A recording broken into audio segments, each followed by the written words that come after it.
অর্ণব, রহস্যটা কি? মানে আমি খুব অবাক হয়ে যাই যে যেখানে শাসকা অন্তত মৃত এবং আহতদের পরিসংখ্যান বলে দিচ্ছে, এই রাজ্যে ক্রমশ বাড়ছে, অ্যান্ড আই রিপিট, বাড়ছে। সুমন, আমি প্রথমেই যে কথাটা বলবো সেটা ঠিক দলের জায়গা থেকে নয়, আমি ব্যক্তিগতভাবে বলবো, এই যে একের পর এক ঘটনা এরকম ঘটছে একটার পর একটা, এটা বন্ধ হওয়া দরকার, ইমিডিয়েটলি বন্ধ হওয়া দরকার। তার কারণ এই ধরনের ঘটনা যদি ঘটে তাহলে যেটা হয় সেটা হচ্ছে, আমি আগের দিনও আপনাকে বলেছিলাম যে বিপুল ম্যান্ডেট নিয়ে সিঙ্গুর নন্দীগ্রাম আন্দোলনের যে স্পিরিট নিয়ে তৃণমূল কংগ্রেস সরকার ক্ষমতা এসেছিল, সেই স্পিরিটকে বিশ্বাসঘাতকতা করা হয়, এটা যে কোনো মূল্যে বন্ধ হওয়া দরকার। কিন্তু সমস্যাটা হচ্ছে এই যে আজকে 14 পেরিয়ে 15 বছর হয়ে গিয়েছে তৃণমূল কংগ্রেস সরকার এসেছে, এক ধরনের অতিবৃদ্ধির সমস্যা তৈরি হয়েছে, এমন একটা ওভার গ্রোথ, যে গ্রোথটার ফলে আপনার মনে আছে নিশ্চয়ই, এটা 90 দশকের মাঝামাঝি সময় যখন আমরা স্কুল পেরিয়ে যখন ইউনিভার্সিটিতে ঢুকছি গ্রাজুয়েশন পড়তে, তখন এরকম কথা আমরা শুনতাম, একটা ঘিল যদি ছুরিস তাহলে যার মাথায় পড়বে সে হচ্ছে সিপিএম। অর্থাৎ এমন একটা পরিস্থিতি ছিল, এমন একটা জায়গা ছিল যে গোটা সমাজটাই ছিল হচ্ছে এত বেশি মাত্রায় রাজনৈতিকভাবে, এত বেশি মাত্রায় সেখানে পেনিট্রেশন ছিল হচ্ছে সিপিআইএম এর, পুরোটাই একটা পার্টি সোসাইটি। সেই যে পার্টি সোসাইটির যে স্ট্রাকচারটা ছিল, সেই স্ট্রাকচারটা কিন্তু বদলানো যায়নি। এবং সেই সময় আমরা গোটা বাম জমানায় আমরা দেখছি 56,000 রাজনৈতিক খুন।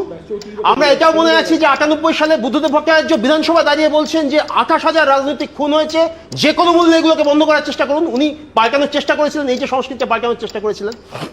আর এই যে অতিবৃদ্ধির সমস্যাটা হচ্ছে, এই অতিবৃদ্ধির সমস্যাটার জায়গায় সবচেয়ে সমস্যা যেটা হচ্ছে সেটা হচ্ছে রাজনীতি কোথাও একটা সরে যাচ্ছে।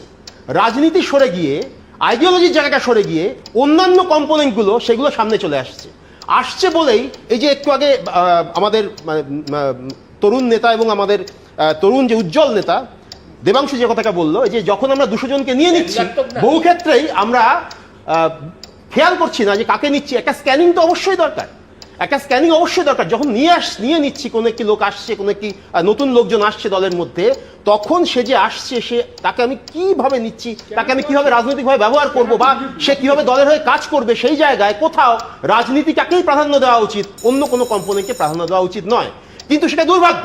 আর সজল দাসকে এতগুলো কথা বললেন যে আজকে ভালো কথা, আজকে ভারত ভ্রমণে বেরোতে পারবে না। ভারতে বেশি দূর যাব না, 18 সালে ত্রিপুরায় ক্ষমতা এসেছিল বিজেপি, 19 সালে ওখানে পঞ্চায়েত নির্বাচন হয়েছিল, 95% আসন হচ্ছে বিনা প্রতিদ্বন্দ্বিতায় জয়লাভ করেছিল।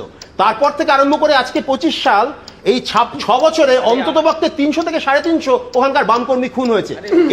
এই যে ভয়ঙ্কর, ওখানে যে ভয়ঙ্কর একটা সন্ত্রাস, তারা সেইটার থেকেও আমরা বুঝতে পারি। আমি বলছি ত্রিপুরার এই প্রবণতা তোমার বীরভূমটা দেখে মনে পড়ে যায় না? আমি বলছি সুমনদা, এই দুটো রাজ্যেই পার্টি সোসাইটির কথা আমি বললাম, এই পার্টি সোসাইটির যে স্ট্রাকচার এই দুটো রাজ্যেই কিন্তু আছে। তার এটা থাকার ফলে এটাকে আমরা ভাঙা দরকার, কিন্তু এটাকে ভাঙা যাচ্ছে না। তার কারণ সদিচ্ছার অভাব। ভাঙা যাচ্ছে না, ভাঙছে না সদিচ্ছার অভাবে।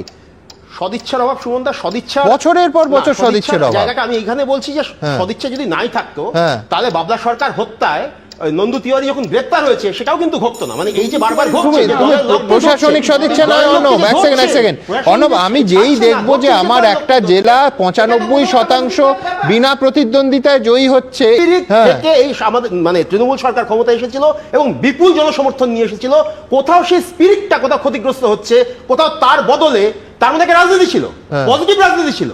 সেই পজিটিভ রাজনীতির জায়গাটাই কিন্তু বহু মানুষকে আকৃষ্ট করেছিল, বহু মানুষকে নিয়ে এসেছিল।